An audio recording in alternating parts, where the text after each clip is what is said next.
अस्सलाम वालेकुम नाज़रीन।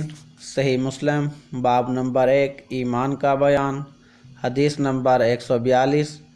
अबू अब्दुल्ला अब्दुर्रहमान बिन असीला सनाबही रिवायत फरमाते हैं कि हज़रत अबादा बिन सामित नज़ा की हालत में थे।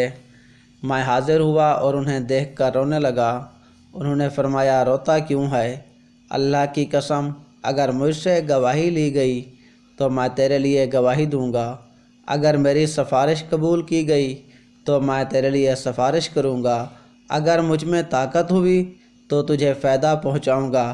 फिर फरमाया, कोई हदीस ऐसी नहीं कि मैंने रसूलुल्लाह सल्लल्लाहु अलैहि वसल्लम से सुनी हो और इसमें तुम लोगों को फ़ायदा हो और मैंने तुमसे वो बयान ना की हो। हाँ, एक हदीस मैंने बयान नहीं की, वो मैं आज तुमसे बयान करता हूँ, क्योंकि मेरा सांस घुटने को है, मरने के करीब हूँ।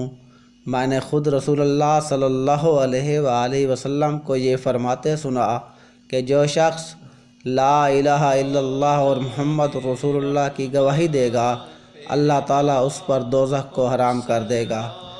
मज़ीद इस तरह की मुस्तनद अहादीस मुबारका सुनने के लिए हमारी इस वीडियो को लाइक कीजिए और हमारा channel the news HD subscribe करें। बेल आइकन दबाना मत भूलिए ताकि आने वाली नई वीडियो जल्द अज जल्द आप लोगों तक पहुंच सके। वस्सलाम।